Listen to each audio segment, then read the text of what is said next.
green plastic chair was a special kind of purgatory. It was the color of faded limes and institutional neglect, molded into a shape that seemed designed to discourage prolonged occupancy.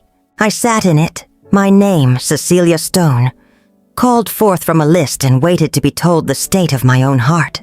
The air in the clinic was a sterile cocktail of antiseptic and anxiety, a scent that had become familiar over the past few months of checkups and tests my daughter-in-law, Lilaa, had insisted on.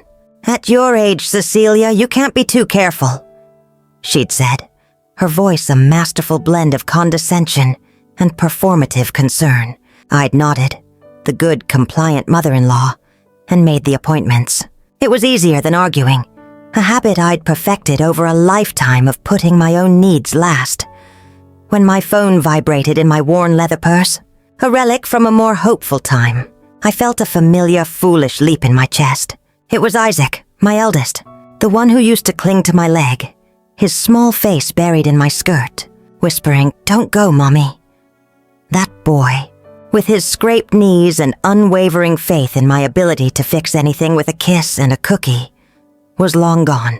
In his place was a stranger I had raised, a man whose voice could now freeze the blood in my veins. I answered, my voice softer than I intended, a reflex from years of soothing night terrors and teenage heartbreaks. "Isaac, honey, is everything all right?" The voice that came through was not that of my son. It was flat, metallic, stripped of all its familiar cadences. It was the voice of a stranger reading a prepared statement. "Mom, we're going on a trip to Europe tomorrow. A long one. A trip?" My mind, sluggish from the sterile waiting room air and the low-grade thrum of worry that was my constant companion, tried to catch up. "Europe? That sounds wonderful, dear. For how long?" "Indefinitely. 6 months, maybe a year. It's a business opportunity for Edward." Benjamin's brother-in-law? No, Benjamin was my son. Edward was Milaa's. The connections tangled in my head, a symptom of the separate lives they now led. The important part was the timeline. A year. The words were a whisper. The world, the garish green chairs, the muted daytime television showing a talk show host with artificially white teeth, began to tilt on its axis. "It's been in the works." A pause, a beat of silence that felt heavier than it should, laden with unspoken finality. "To fund it, I've sold the beach house. And your car. We needed the money." The tilt became a nauseating spiral. The beach house, the little weather-beaten cottage with the porch that groaned in the wind, the one Robert and I had scrimped and saved for when the boys were teenagers. It wasn't just a house. It was a repository of our family's soul. Every sun-bleached summer, every birthday candle extinguished with a wish, every Christmas where the scent of pine fought with the salt air. It all lived in those walls. I could still feel the gritty texture of sand on the floorboards, hear the explosive laughter of the boys as they chased each other into the surf, smell the charcoal from the grill, where Robert would proudly present slightly charred burgers, and the car, Robert's old Ford pickup. He'd cared for it with a tenderness he rarely showed anything else, washing it every Sunday as if performing a sacrament. His scent, Old Spice, engine grease, sunshine, still lingered in the upholstery. It was the last tangible piece of him I had, a mobile memorial to the man I had loved for 40 years. You sold my house?" The air was too thin. I felt lightheaded. "Robert's truck?" "Our beach house, Mom," he corrected, his tone sharp, impatient, as if I were a slow child failing to grasp a simple concept. "And that old truck was just sitting there, rusting. It was practical. I've deposited your share into your account. It should be enough for a few months while you downsize. Your share? Downsize. The vocabulary of erasure, of liquidation. I was being neatly packaged and filed away. "Isaac," I pleaded, the dam of a lifetime of composure cracking, my voice trembling with a vulnerability I hated. "How could you? That house, your father, our memories." "Mom, don't be dramatic. It's just a house. Look, I have to go. We have a million things to do before the flight." "Isaac, wait. Bye, Mom." The line went dead. Not with a click, but with the absolute hollow silence of a digital void. I sat there, the phone a cold, dead weight against my ear. 42 years. 42 years of lullabies and skinned knees, of parent-teacher conferences and proud graduations, of whispered fears and shared joys. 42 years of a love so fundamental it was like the beat of my own heart. And with a 2-minute phone call from a doctor's waiting room, he had severed the artery. The humiliation was a hot, crawling flush that crept up my neck and burned my cheeks. I was acutely aware of the other patients, their sidelong glances a mixture of pity and morbid curiosity. The poor old woman getting bad news.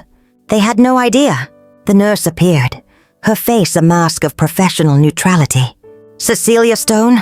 I stood, my legs trembling, but I did not fall. I placed the phone back in my purse, with a hand that only shook a little, and as I walked towards the examination room, a strange and terrifying calm descended upon me. The tears that had threatened did not fall, because in the cataclysm of that moment, a memory, long buried under the rubble of grief and duty, surfaced with the clarity of a diamond. It was a Tuesday, 3 days before he died. Robert had called me into his study, a room that was his sanctuary. It smelled of the cherry blend pipe tobacco he favored, the old leather of his armchair, and the faint, citrusy polish he used on his desk. He was sitting, but he wasn't reading. He was just staring into the middle distance, his face pale, the lines around his eyes more deeply etched than usual. "Antonia," he'd said, using my full name, the one he reserved for moments of great seriousness. He pressed a thick manila envelope into my hands. "Put this in the bottom drawer of your dresser. The locked one. Don't look at it now. But if something happens to me, open it. Not right away. Wait until you feel ready. Until you really need it." I had taken the envelope, my brow furrowed. "Robert, what is this? You're worrying me." He'd managed a small, tired smile, reaching out to cover my hand with his. His skin was warm, familiar. "It's just insurance, my love. For our future.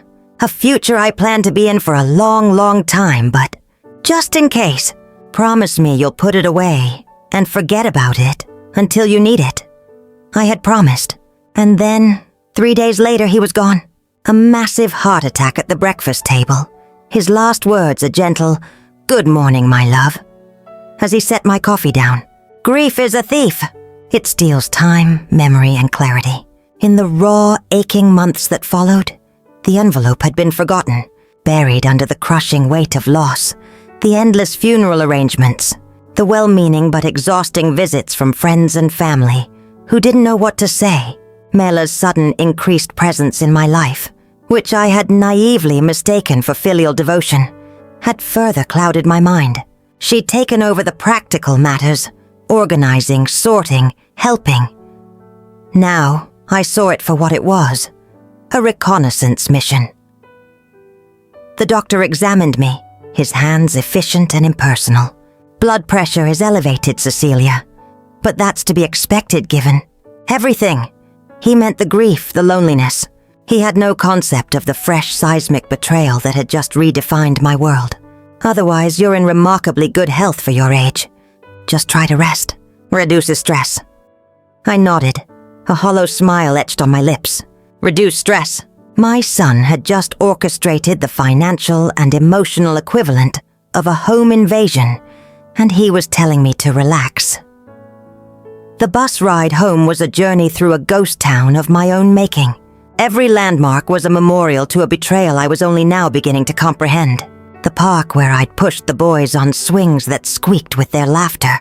The library where we'd discovered the magic of books together. Isaac devouring adventure stories. Benjamin lost in books about dinosaurs and stars. The old cinema where Robert had held my hand in the dark during scary movies. His grip a silent promise of safety. It was all a stage set for a play whose final act had just concluded, and I was the only player who hadn't received the script. The beach house. The thought was a physical blow. We hadn't bought it as an investment. It was a declaration of hope, a belief in a future filled with sun and salt and family.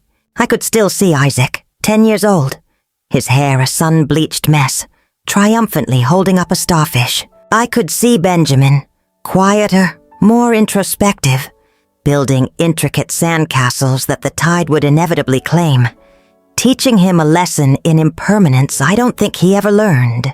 We'd celebrated their high school graduations there, their engagements, and now it was gone, converted into currency for a European adventure I knew, with a mother's intuition, was built on sand. And the truck, that beautiful, stubborn machine. Robert had taught both boys to drive in it, his patience a quiet, steady force. Easy on the clutch, son. Feel the engine. Now it was someone else's problem. Its history, its soul, irrelevant. When I finally reached my quiet, empty apartment, the one I'd moved into after selling my beloved little house with its overgrown garden for Isaac's down payment, the silence felt different. It was no longer just the absence of sound. It was the presence of a profound and utter aloneness. I went straight to my bedroom. The late afternoon sun slanted through the window, illuminating the dust motes dancing in the air like forgotten memories. I knelt, my knees protesting with sharp creaks, and felt for the small brass key taped to the underside of the dresser. The lock turned with a soft, definitive click. There it was, the manila envelope exactly where I had left it, a little more faded at the edges. Robert's neat, precise handwriting spelled out my name. For Antonia. I carried it to the bed, the side I still thought of as his, though the indentation had long since faded. My hands trembled as I broke the seal. Inside was not one letter, but a sheaf of documents and several pages of handwritten script.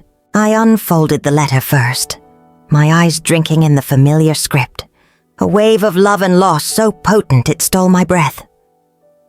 My dearest Antonia, if you are reading this, it means I am no longer with you. Forgive me for the secrecy. I never wanted you to lie awake at night worrying about money, as I did in the early years after the children were born. And I never wanted our wealth to change how people saw us, especially the boys. You see, my love, the salary from the factory paid the bills, but it was our savings, our sacrifices, that built our real security. Over the years, I invested carefully. What you hold in your hands is the result. We don't just own our home and the beach house. We own 6 other properties, including the entire apartment building where Isaac and Mela live. We have significant shares in 3 companies, all profitable. The bank statements enclosed are for accounts you never knew about. You are a very wealthy woman, Antonia. You always were, in all the ways that truly matter. But now you are on paper, too. I've kept this from the boys for a reason. I've watched them change since they married. There's a hunger in their wives, a dissatisfaction that I fear has become a contagion. If they knew the full extent of what we have, I worry it would poison whatever genuine affection they still hold for us. I want them to love us for who we are, not for what we can give them. The company that holds everything is named Stone Family Trust. You are the sole trustee. My lawyer, Charles Whitmore, has all the details. He's a good man. Trust him. Be strong, my love. You are the strongest person I have ever known. With all my heart, for all time, Robert, I spread the documents on the bedspread, my fingers tracing the raised seals, the official typefaces, deeds to a downtown condominium, a small, thriving motel on the coast named The Sea Breeze, 2 duplexes in a gentrifying neighborhood, and indeed the deed for the sleek, 20-story, The Meridian, Isaac and Mela's prestigious address. The bank statements showed balances with more zeros than I could comprehend. Stock certificates for a tech startup, a green energy firm, a pharmaceutical company. A sound escaped me. A dry hacking thing that was neither laugh nor sob. The irony was so perfect it was cruel. My son had betrayed me for what he thought was my last penny, when in reality, he had been living in a building I owned, his life of curated luxury subsidized by an empire he knew nothing about. He had sold my past, my memories, my last connection to his father, for a pittance, unaware he was dynamiting the foundation of his own future. The pain of his betrayal was still there, a raw, open wound. But now, something else was coiling around it, cold and hard and sharp as a shard of glass. Resolve. Robert had left me not just a fortune, but a weapon, and I knew, with a certainty that settled deep in my bones, exactly how I needed to wield it. Revenge was a petty, fleeting impulse. What I wanted was education. I wanted my sons to learn the value of what they had so carelessly destroyed. I wanted them to understand the weight of betrayal, the dignity of hard work, and the unbreakable strength of a mother's love, even when it had to be ruthless. I would not scream or beg. I would act. The phone rang again, shattering the heavy silence. I knew who it was before I picked it up. "Mom, it's me." Isaac's voice was different now, layered with a syrupy, artificial concern. "I just wanted to check on you. Make sure you got the transfer." "I did," I said, my voice carefully neutral, a skill honed over years of hiding my own needs. "Thank you for my share." "Oh, Mom, of course. We would never leave you with nothing." The condescension was a velvet-wrapped blade. "It should be enough for a few months while you look for a smaller place. Something more manageable." "I'm sure it will be," I replied, the words ash in my mouth. "We leave this afternoon. I probably won't have good phone service for a while. Edward's business is going to keep us very busy." "I understand. Have a safe trip, Isaac." "Oh, Mom, I knew you'd understand." The relief in his voice was a physical thing, a palpable loosening of tension. He had expected a fight, tears, hysterics. My placid acceptance was a gift he gratefully accepted, a confirmation of my insignificance. "You've always been so compassionate. We love you so much." The lie was so blatant it was almost impressive. "Goodbye, Isaac." I hung up and walked to the window. From my fourth-floor view, I had a clear line of sight to the gleaming entrance of the Meridian. Half an hour later, as if on cue, a taxi pulled up.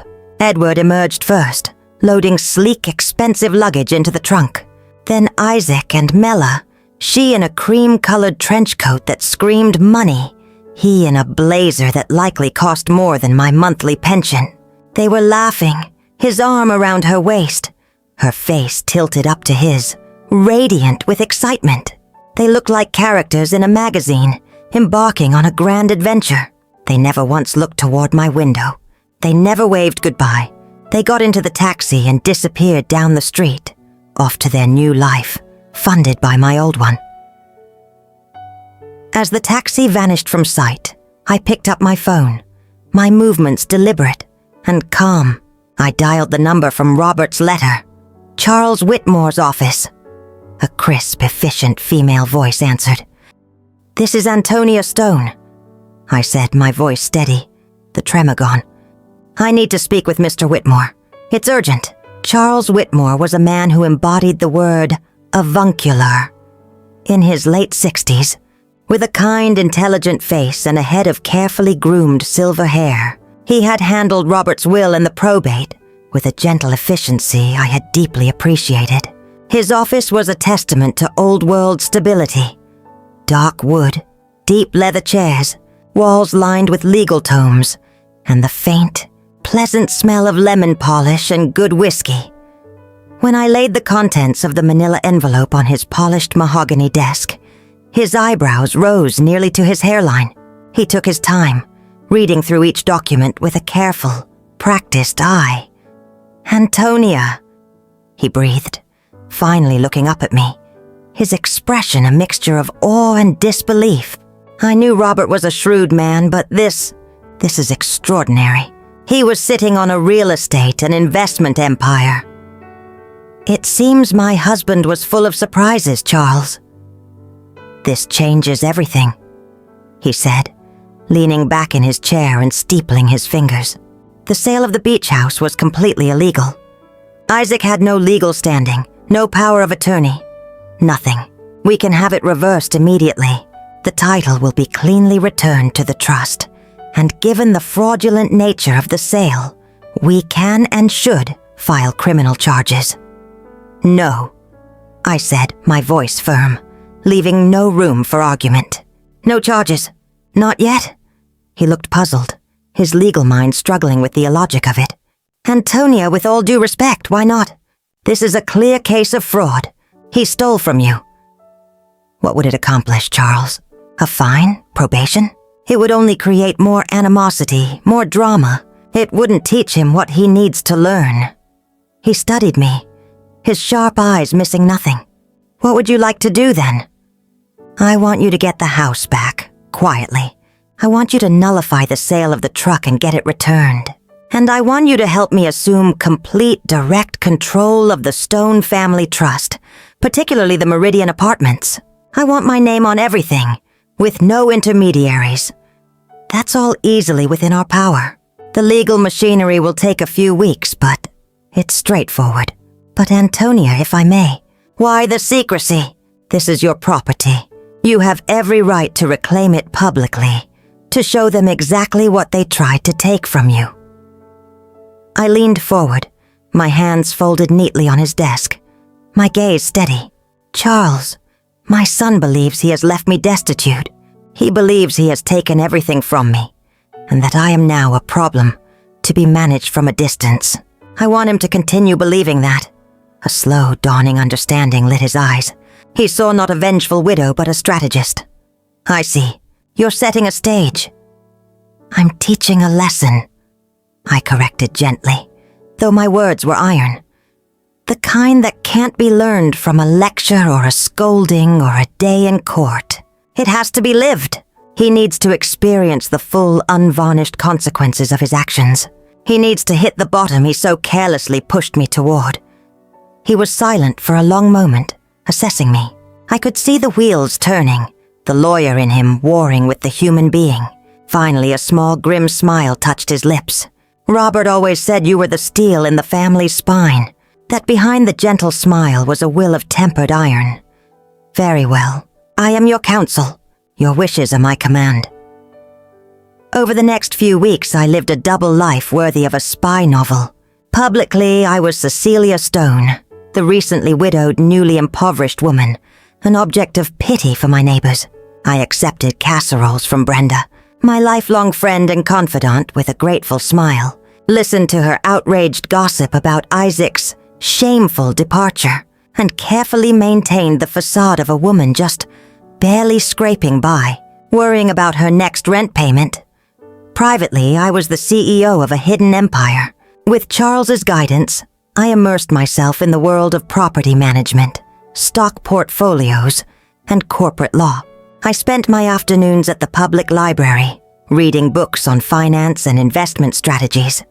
My mind, so long focused on recipes and household budgets, thrilling to the challenge, I discovered a latent aptitude for it.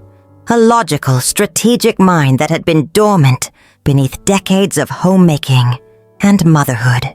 I learned that Edward had, indeed, taken out substantial loans using the Meridian apartment as collateral, a fact that was about to cause him significant legal trouble as the banks began to discover the fraud. We also had Charles quietly investigate Edward's business opportunity in Europe. The report came back quickly and damningly. It was a phantom, a shell company with a fancy name and a post office box in Luxembourg, designed to funnel money out of the country. Edward wasn't building anything. He was running from his debts, and he had used my son and my stolen assets as his getaway car. The call I had been waiting for came one Tuesday morning. "Antonia, it's done," Charles said, a note of triumph in his voice. "The beach house is back in your name." The buyers were understandably upset, but we made them whole with a small additional compensation for their trouble. The truck is sitting in my garage. The previous buyer was persuadable with a modest premium, and you are now the official documented sole trustee of the Stone Family Trust. All banking and corporate authorities have been updated. A wave of relief, so profound it was almost dizzying, washed over me. The first part of my plan was complete. Excellent work, Charles. Now I have one more task for you. I want you to draft an eviction notice for the tenants of Unit 1402 at the Meridian. Give them the standard 30 days to vacate." There was a heavy silence on the other end of the line. I could almost hear his thoughts. "Unit 1402, that's Isaac's apartment." "Yes, it is, Antonia," he said, his voice laced with caution. "Are you absolutely sure this is a significant escalation?" "I have never been more sure of anything in my life," I said, my voice calm as a millpond. He made his choices. Now he gets to live with them. But don't send it yet. Hold it until I give the word. As fate would have it, the word came sooner than expected.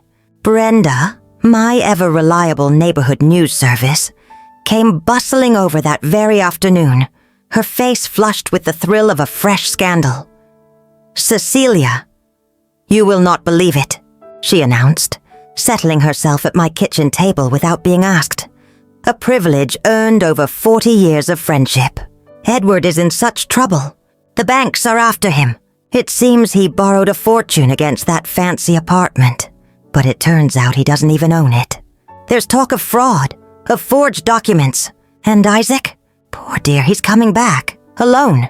My niece who works at the airport saw him this morning, getting off a flight from Paris. She said he looked absolutely dreadful, like he hadn't slept in days. I felt a pang, not of schadenfreude, but of a deep maternal sorrow. The house of cards was collapsing, just as Robert and I had, in our own ways, predicted. "That's terrible news, Brenda," I said, infusing my voice with just the right amount of shock and sympathy. "What will he do? Where will he go?" "I'm his mother," I said softly, the words tasting both true and like a lie. "He will always have a home with me." Brenda patted my hand, her eyes soft with pity for me. "You're a saint, Cecilia, a true saint." I was no saint. I was a gardener, preparing to prune a beloved but diseased plant so it could, perhaps one day, grow stronger. The trap was set. Now the bait had taken itself. The phone rang that evening. It was Isaac.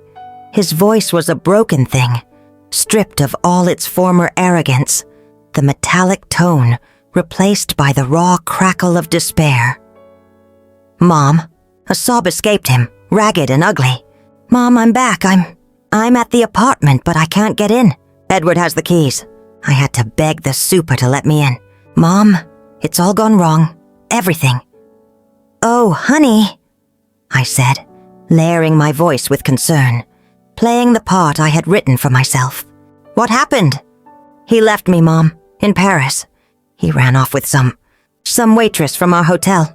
And the money, it's all gone. And there are lawyers calling banks. Mom, I'm so scared." He was crying in earnest now, great, heaving sobs that tore at the last shreds of my maternal instinct. The sound was that of a little boy, lost in a storm. And for a terrifying moment, I wanted nothing more than to pull him into my arms and promise him it would all be okay. Can I come over? I have nowhere else to go." "Of course you can, darling," I said, the perfect portrait of maternal solace. "Come home." When he arrived, he was a ghost of the man who had left. His expensive clothes were rumpled and stained, his eyes swollen and shadowed by a profound exhaustion that went beyond the physical. He smelled of airplane and despair. He fell into a chair at my small kitchen table, the same table where he'd done his homework, where we'd celebrated birthdays, where Robert had read the newspaper every morning. He looked small in it, diminished. "He lied about everything, Mom," he whispered, the story tumbling out in a chaotic, tear-streaked rush. The fake business, the forged signatures, the other woman, the mountain of debt he'd left in his wake. I thought he loved me. I thought we were building a life together. I gave up everything for him. Everything. The unspoken words hung between us, thick and accusatory. I gave you up for him. I let the silence stretch, allowing the weight of his confession to settle in the room. I made him a cup of tea, the way he liked it, with 2 sugars, just as I had when he was a boy with a scraped knee. What will you do now? I asked gently, the concerned mother. The safe harbor? I don't know, he cried, his head in his hands. I have no money, no job. My credit is destroyed. And now I got this. He pulled a crumpled letter from his pocket and shoved it across the table as if it were a live snake. It was the eviction notice. Charles had worked fast. His face was a mask of panic and confusion. I don't understand. It's from some company I've never heard of. Stone Family Trust? They own the building? How is that possible? We've been renting from a management group for years. I feigned ignorance, picking up the letter and squinting at it as if it were written in a foreign language. How strange. I've never heard of them either. Stone Family Trust. It sounds familiar, but I can't place it. The lie came easily, smoothly. I was becoming someone new. Mom, what am I going to do? I have 30 days, and then I'm on the street. The banks are calling about Edward's loans. They're coming after me. I'm going to lose everything. It was the moment of truth. The trap was sprung. You'll stay here, Isaac, I said, my voice soft but firm, brooking no argument. This is your home. The gratitude in his eyes was so raw, so desperate. It was almost painful to behold. He had expected recrimination. I told you so's. And I had offered unconditional sanctuary. He didn't know he was stepping from the frying pan into the fire I had so carefully laid. Thank you, Mom, he whispered, fresh tears streaming down his face. Thank you. I promise I'll find a job. I won't be a burden. And so Isaac moved back into his childhood room. The proud, entitled man was gone, replaced by a fragile, desperate soul. I watched him try to navigate a world that was suddenly hostile and unforgiving. He spent his days on the phone with creditors, his voice growing increasingly desperate and defeated. He pounded the pavement, looking for work. But his tarnished credit and the black mark of his association with Edward's fraud closed door after door. I observed it all, a silent sentinel. I cooked his meals, listened to his fears, and offered quiet comfort, all while the machinery of the Stone Family Trust continued to turn under my command. Charles provided me with regular updates on the legal process to separate him from Edward's debts. It was complex and expensive, but entirely possible. The true turning point came 3 weeks later. He came home one evening, his shoulders slumped with a weariness I had never seen in him before, his knuckles scraped and dirty. I got a job, he said, his voice flat. Oh, Isaac, that's wonderful. Where? At the warehouse. Thompson's Distribution. Loading and unloading trucks. The pay is terrible. And it's hard work. But it's something. It's honest. I felt a surge of pride so fierce and unexpected it startled me. This was not the lesson I had wanted to teach. Not this specific, back-breaking version of it. But it was the one he was learning, and it was more valuable than any fortune. He was learning the weight of a dollar earned by the sweat of his own brow, not given or taken.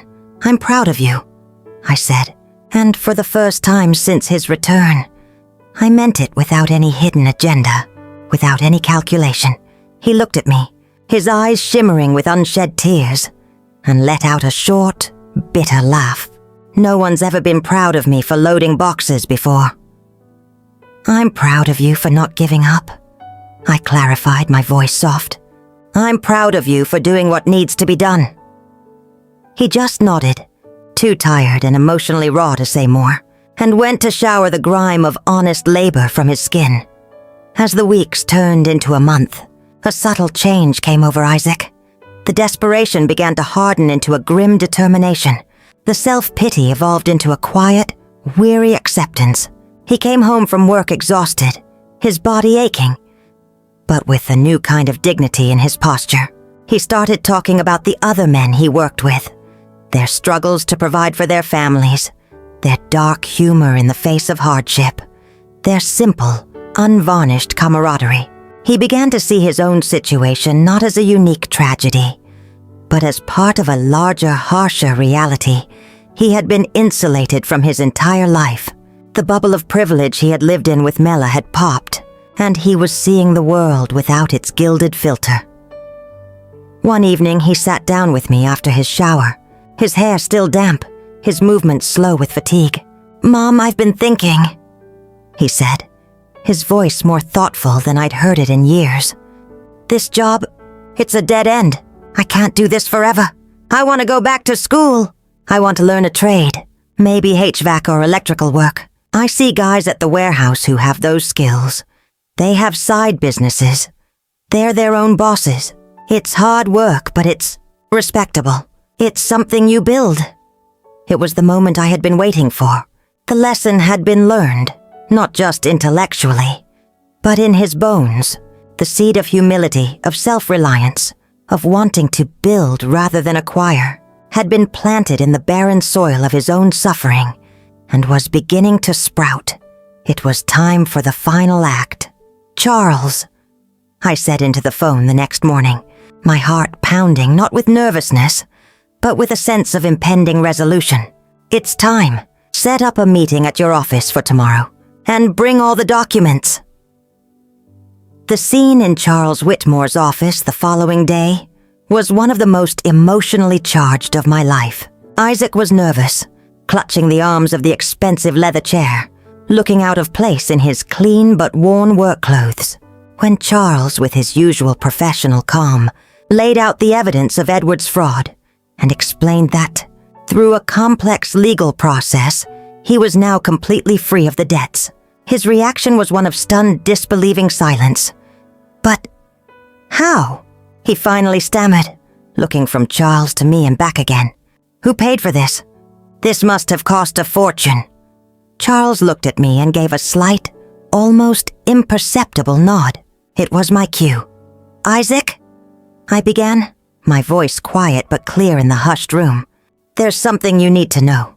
The company that sent you the eviction notice, the Stone Family Trust." His eyes widened, the name finally triggering a connection. The color drained from his face. "Dad, but that was just his will, the little bit he left." I handed him the folder Charles had prepared, containing copies of the key documents, the deeds, the bank statements, the corporate structures.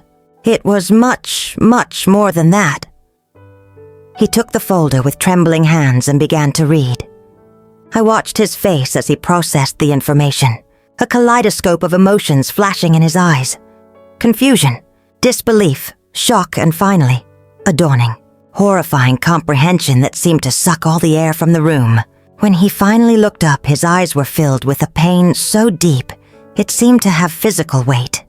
"You knew," he whispered, the words barely audible, fractured with hurt. "You knew all this time? When I was crying? When I was breaking my back in that warehouse? When I thought we were going to be homeless? You knew you could fix it all?" "Yes," I said, my voice steady despite the storm of emotion raging inside me. This was the crucible. This was where the lesson would either take root or shatter us both. "Why?" The word was a raw, guttural plea, torn from the deepest part of him. "Why would you let me suffer like that? Why would you watch me struggle and scrape and despair when you had the power to make it all go away?" "Because you needed to," I said, my own tears finally breaking free, tracing hot paths down my cheeks. They were not tears of weakness, but of a profound and painful love. "You needed to understand what you had thrown away. It wasn't the money, Isaac, it was the love, the trust, the dignity. You needed to learn that your value isn't in what you own, the address you live at, or the car you drive, but in who you are. And you needed to learn that my love for you is not a safety net to be used when your other plans fail. It's not a convenience. It's a foundation to build a good and honest life upon. And you, my son, were building on sand." He stared at me, the truth of my words hitting him not as an accusation, but as a devastating revelation. The anger in his eyes flickered, faded, and was replaced by something else, a profound, gut-wrenching shame and a glimmer of understanding. The carefully constructed walls of his entitlement crumbled to dust in that moment, leaving him naked and exposed. "You're right," he said, his voice thick with tears, his body slumping in the chair, as if all the strength had left him. "Oh God, Mom, you're right." He buried his face in his hands, his body shaking with sobs that seemed to come from the very core of his being, purging years of selfishness and blindness. "I'm so sorry. I'm so sorry. For the house, for the truck, for everything. For not being there when Dad died. For not seeing you. For treating you like a problem." I went to him then, and for the first time since his return, I held him not as part of a plan, not as a strategist, but simply as his mother. We cried together in that quiet wood-paneled office for all that had been broken, for all the years lost to superficiality and neglect, and for all that could still, miraculously, be mended. It was a painful, necessary baptism. In the months that followed, a new dynamic was born between us. Isaac kept his job at the warehouse for another 2 months, until he had saved enough to enroll in a technical college for HVAC. The story we have told is fictional, but is based on some real events. The names and places have been changed to protect the identity of those involved. We're not sharing this to pass judgment, but in the hope that someone listens and pauses to think. How many mothers are suffering in silence inside their own homes? I'm so curious. If you were in my place, what would you do? Would you choose to stay silent to keep the peace? Or would you dare to face it all to get your voice back? I want to know what you think, because every story is a candle that can light the way for someone else. God always blesses.